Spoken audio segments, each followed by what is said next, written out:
Because you don't mess with my fighters. That's why. Hey, I protect him from a lot of people, but man, Brock looked like he wanted to kill him. We would have to jump him in there right now. I'm happy that I got guys that'll fight for me. You know, you guys think Rosendo pushing Brock Lesnar or something. Last night at Town Square, we were at dinner, me and my family. And one of my friends were gonna leave to go to a show.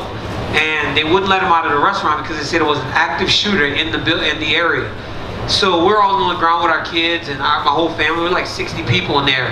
And some of my sponsors from Oak Grove, some of the guys are like old military guys and FBI Special Forces guys.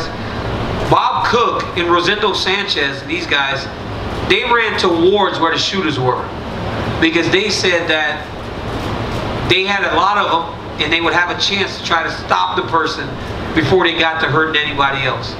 So where everybody else was on the floor scared, Bob Rosendo and the rest of those guys ran to exactly where the shooting started and even ran past the police.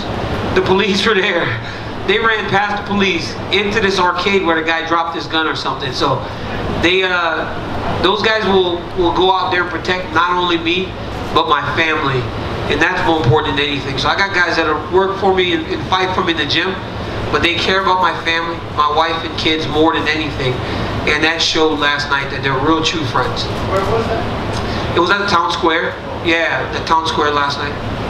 Well, DC, as incredible as that scene sounds like, it was a pretty incredible scene in there tonight. Yeah. I imagine pretty emotional for you overall. I know it's all happening very quickly, but man, has it set in yet? Give us an idea of what this moment feels like for you. I can't really explain how it feels right now. It's such a big thing, something that seemed so impossible before. I left the heavyweight division ranked the #2 guy in the world though, and I didn't get to fulfill my journey in this division because Kane was the champion. If I had to make that same decision today, I would do the same thing and went down because I would never fight Kane. And I never would have done this tonight without him and all the rest of my training partners.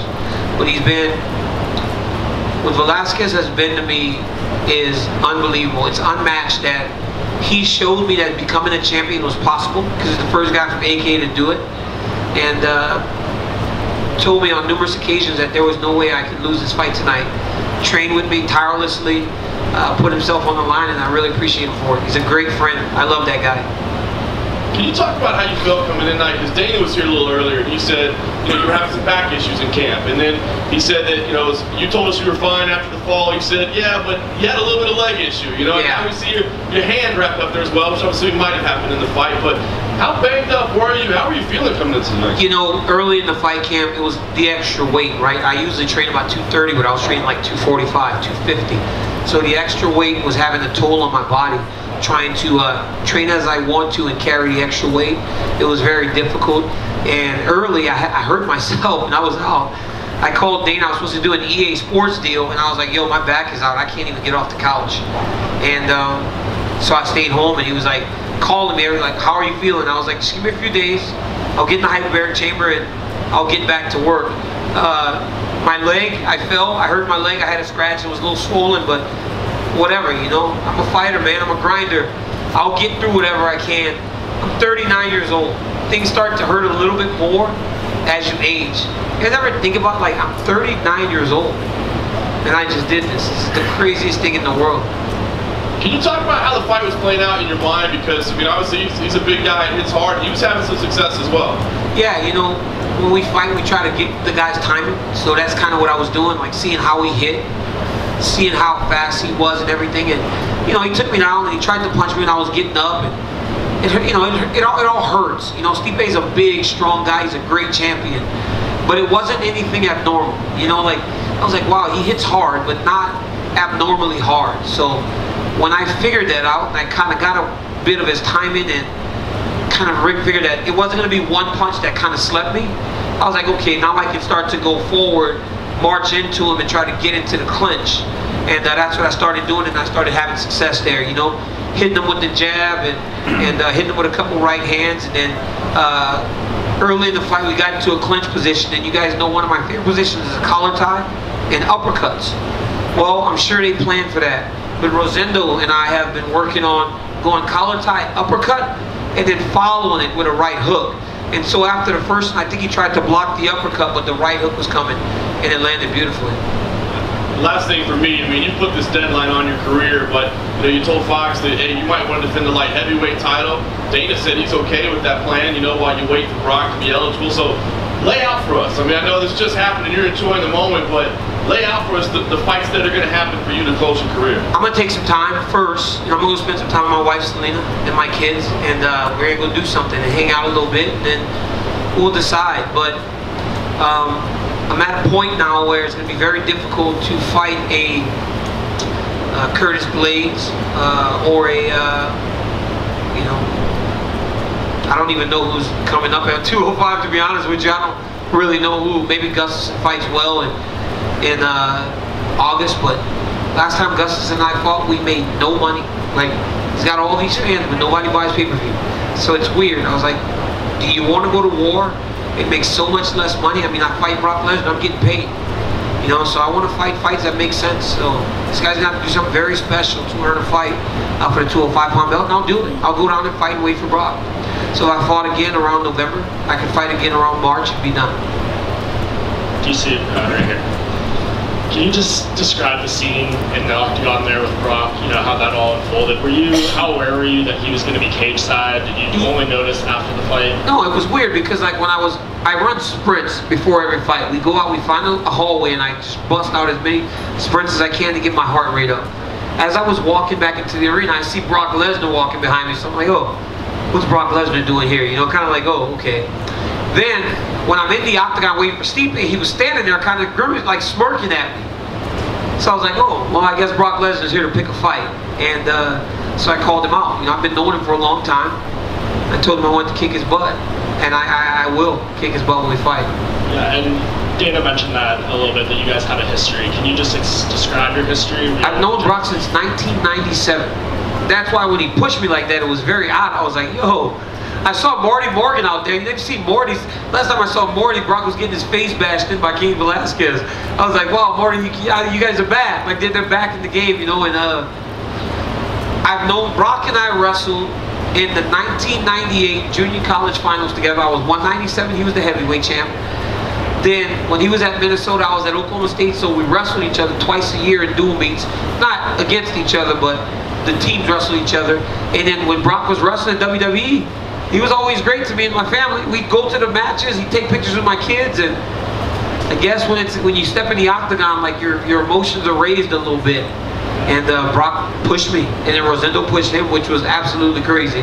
Rosendo was like 5'0". And but that's what my team does for me. I know the pro wrestling fan, and you probably really enjoyed that. But, I did. Some of the feedback online is, stage, WWE fan. Hey, stage, they're idiots. Fine, stay broke. You got a guy like Brock Lesnar in front of you, and you don't go crazy on him? Are you crazy? When Brock decided to step in the octagon with me, he's a pro wrestler. He does fake fighting. So I'll do fake fighting with you until I put my fist up inside of your face. I'll do fake fighting with you, Brock, and then I'll punch you upside your head. So yeah, you guys call it fake online. I see a whole bunch of fighters. Oh, it's so fake. I don't want to watch this. Tune in and keep like lacing my pockets. You guys gotta get on board. These guys get on the microphone after their fights and say, yeah, it's whatever the UFC decides. Okay. And last thing, I mean, I know you've been very outspoken against, PED users and everything. You feel that disqualifies you for everything. I mean, just address that side of this with situation. Brock's got to be clean, man. I'm not going to fight him if he's not clean. And we'll do USADA testing, and we'll do other testing. We'll do testing above USADA to make sure this man's clean. Because I'm not going to fight him if he's cheating. I've done that on a number of occasions already. I don't want to fight him if he's dirty, man. Do it the right way. Can you elaborate? What can you do? What would your recourse be? USADA is the standard. What would you be able to do above that? I mean, you kind of put me in a hard position, right? Because I can't really say much in terms of USADA because USADA's been great to me. I've been in this testing program since 2001. But when you watch boxing, sometimes the guys do USADA testing and they do independent testing. And I just want him tested all the time. He's going to be getting tested even if I got to pay for it. We'll get him tested as often as we need to make sure he's clean. I want to ask you the personal thing of this. You know, in your career, you've been booed by fans, even though most people in this room would say what a good guy you are, and you know, seem kind of unfair, and you know, you've come up short to John Jones and the biggest events, and you know, you showed your emotion in the ring. To now be able to walk in the ring and you heard the people chanting DC, to win the championship, to finally be on top of the mountain, there's nowhere else to go. What is that like? Oh, Kevin, you know, it's not even, it didn't start with Jones. It dates back to 2000 when I was 15 years old. I went to the World Championships and got third. I was second in the NCAA Championships to Cael Sanderson. In the Olympic semifinals, I lost to one of the 10 greatest wrestlers of all time to finish fourth. And then to come and fight Jones and lose twice, you know, I've come up short in a lot of situations, but all those situations are earned. They don't say, well, DC, you're a great guy, we're going to put you in these big spots. I just had never been able to cash in. And tonight I was able to cash in, and it's just the most amazing thing. It almost feels like destiny. Like, we're going to wait till I mean, I saw more people saying than anything that I was going to get just demolished, and I was out of my prime, I'm not ready to compete. And I'm like, how do you know how I feel daily? You don't know me, you know? So it felt like a culmination of an athletics career that spans forever. And I know people will say, why not get out right now, on top, on the peak? But I feel like I can still compete because I'm such a competitor. I will drive Selena crazy if I don't have anything to do.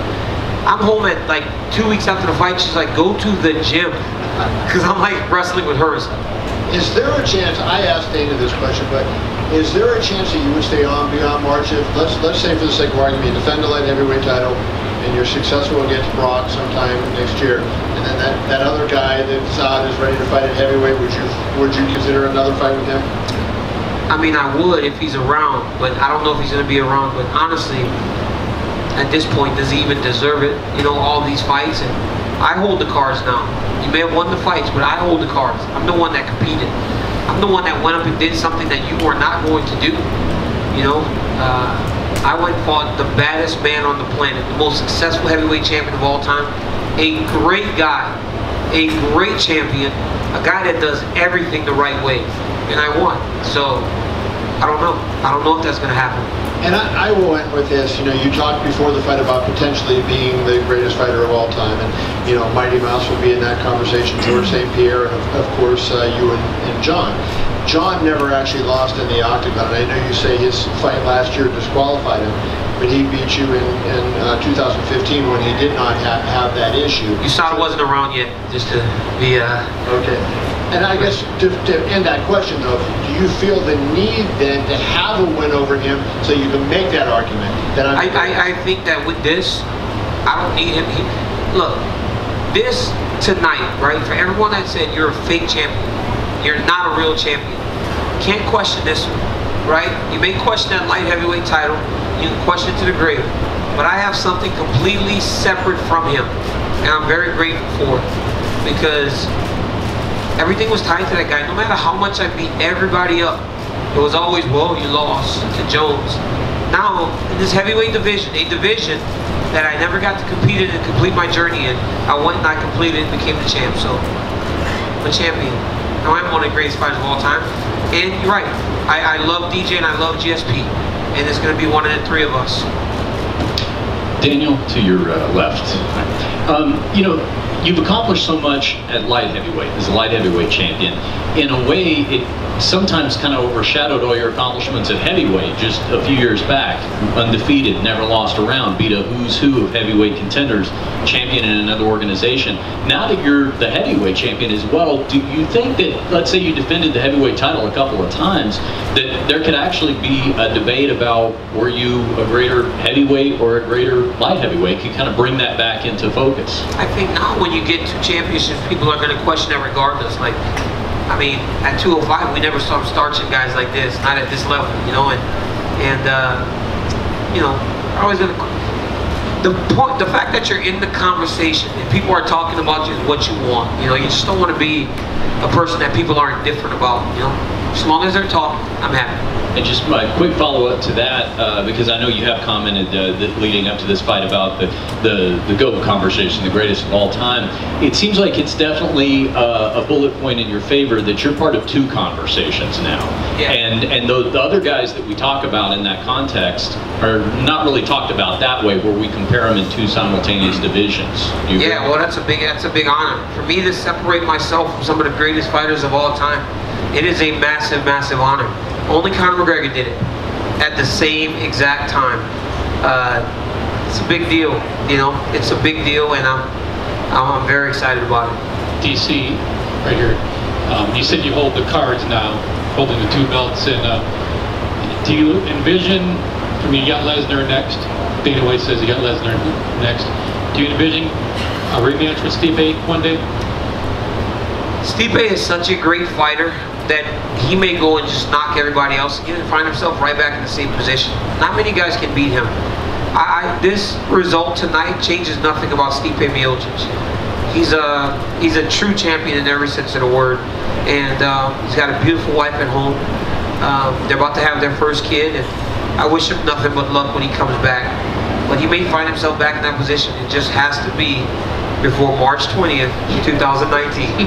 Because if it's past that date, I'm not doing it. And you mentioned wrestling Sanderson 6 times in college, the Jones fights. Chasing to do something great. Was that the thing that has been driving you to now? It's my whole life. I mean, it's my whole life. I represented Team USA for the first time when I was 15 years old. And that's what I've done my whole life. I said this on a few occasions this week.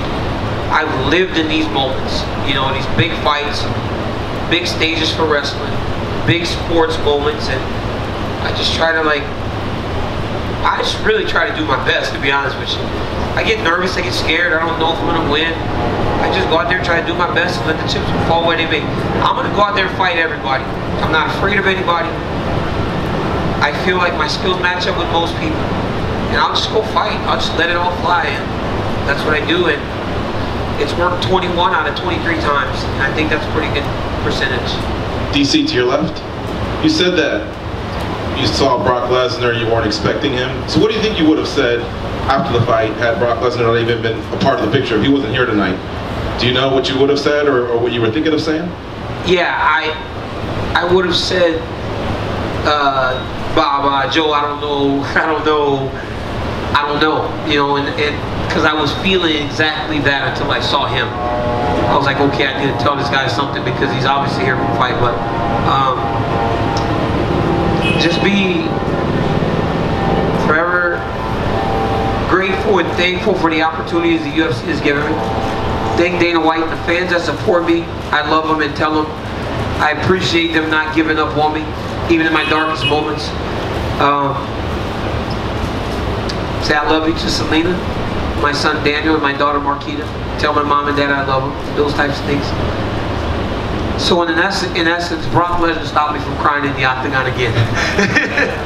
Yeah, so yeah, he kind of distracted me from saying all that stuff, and that would have made me cry again. I don't need to be another meme.